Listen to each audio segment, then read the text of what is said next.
اور اگر یہ آیتیں کسی مجنون پر پڑھی جائے تو اس کو افاقہ ہو جائے گا۔ 4 آیتیں سورہ بقرہ کی شروع کی اور پھر 3 آیتیں درمیانی، یعنی آیت الکرسی اور اس کے بعد کی 2 آیتیں، اور پھر آخر سورہ بقرہ کی 3 آیتیں۔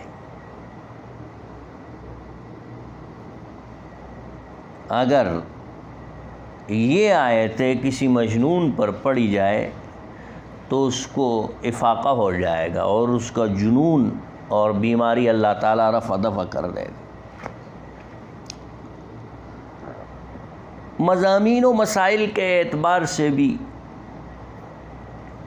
سورہ بقرہ کو ایک خاص امتیاز اور ایک خاص شان حاصل ہے۔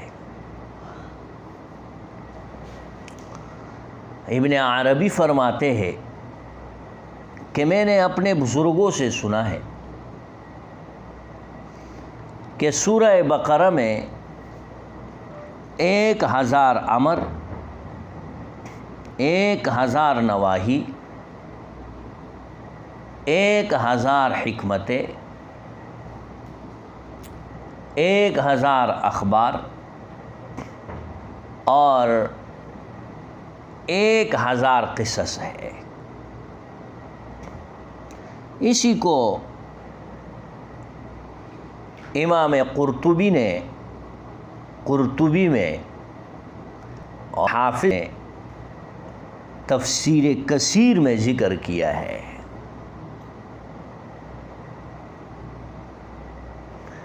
یہی وجہ ہے کہ حضرت عمر رضی اللہ تعالیٰ عنہ نے جب سورہ بقرہ کو تفسیر کے ساتھ پڑھنا شروع کیا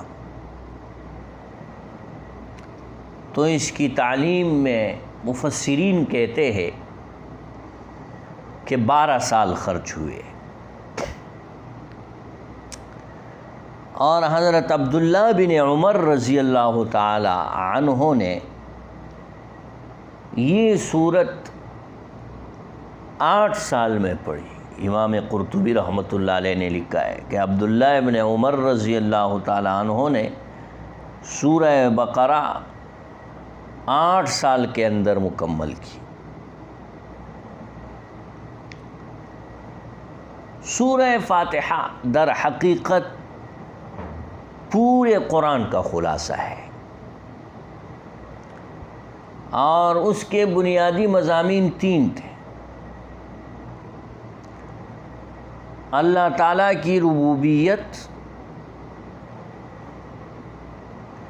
اس کے عبادت کا مستحق ہونا،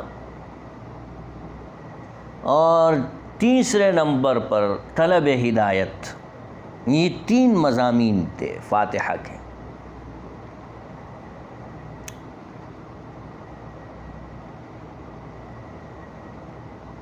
یہ سورہ فاتحہ کا آخری مضمون صراط مستقیم کی ہدایت طلب کرنا ہے۔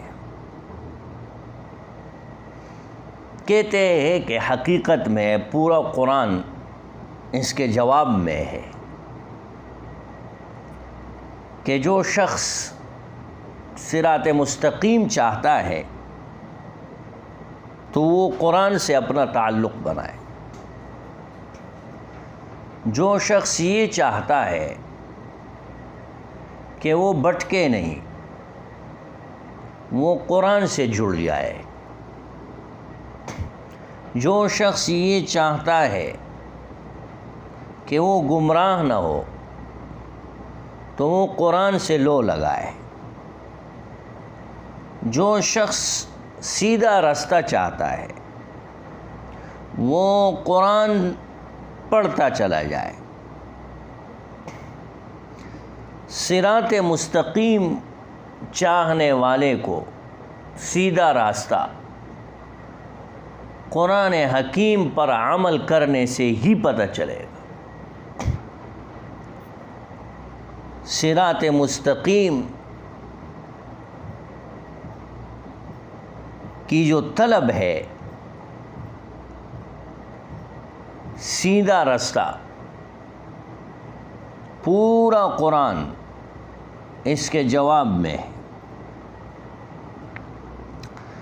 اس لیے مفسرین کہتے ہیں کہ فاتحہ کے بعد پہلی سورت سورہ بقرہ رکھی گئی، اور اس کو ذالک الکتاب، یہ وہ کتاب ہے، اس سے شروع کر کے اس طرف اشارہ کر دیا گیا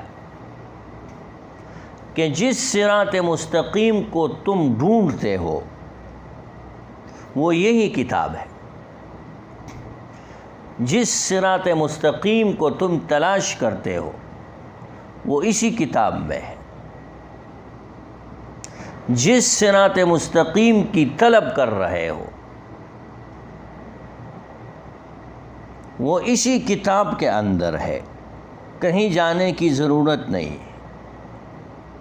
اسی کتاب کو پڑھتے چلے جاؤ اور ہدایت سمیٹتے چلے جاؤ اور ہدایت لیتے چلے جاؤ۔ اس کے بعد اس صورت میں اول ایمان کے بنیادی اصول، توحید، رسالت اور آخرت، اجمالی طور پر سورہ بقرہ کے اول میں ایمان کے بنیادی اصول، توحید، رسالت اور آخرت کو اجمالی طور پر ذکر کیا گیا ہے۔ اور سورہ بقرہ کی آخری آیات کے اندر آمن الرسول بما انزل الیہ من ربہ والمؤمنون، اس میں ایمان مفصل بیان فرما دیا گیا ہے، اور درمیان کے اندر ہر شعبہ زندگی، عبادات، معاملات، معاشرت، اخلاق، اصلاح ظاہر و باطن کے متعلق ہدایات کے بنیادی اصول اور ان کے ساتھ بہت ساری جزیات بیان کی گئی ہے۔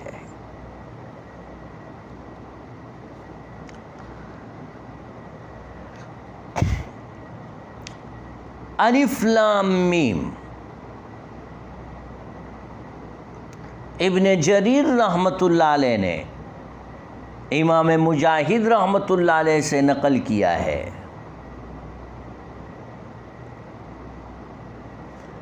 کہ سورہ بقرہ کی پہلی 4 آیات یہ مومنوں کے بارے میں اتری ہے، اور اس کے بعد کی 2 آیتیں کافروں کے بارے میں نازل ہوئی، اور 13 آیات منافقوں کے بارے میں نازل ہوئی۔ علامہ سیوطی رحمۃ اللہ علیہ نے بھی اسی کو ذکر کیا ہے۔ الف لام میم، اس کے بارے میں عبداللہ بن مبارک، علی بن اسحاق سمرقندی، محمد بن مروان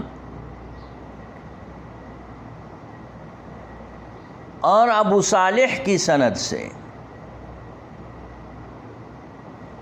حضرت عبداللہ ابن عباس رضی اللہ تعالی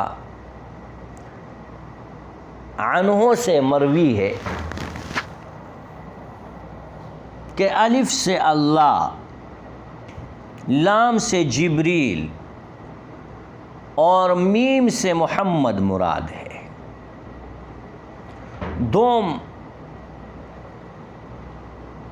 الف سے اللہ کی نعمتیں، لام سے اس کا لطف، میم سے اس کا ملک و بادشاہت مراد ہے۔ اور تیسرا، الف سے اللہ تعالیٰ کے نام کی ابتدا، اور لام سے لطیف اور میم سے مجید مراد ہے۔ اور چوتھے نمبر پر کی تفسیر اللہ سے بھی گئی ہے۔ اور پانچواں، یہ قسم کے الفاظ ہے جس سے اللہ تعالیٰ نے قسم کھائی ہے کہ یہ کتاب قرآن جس کو محمد صلی اللہ علیہ وسلم تمہارے سامنے پیش کرتے ہیں، اس میں کسی قسم کی کوئی شبہ، شک اور ریب کی گنجائش نہیں۔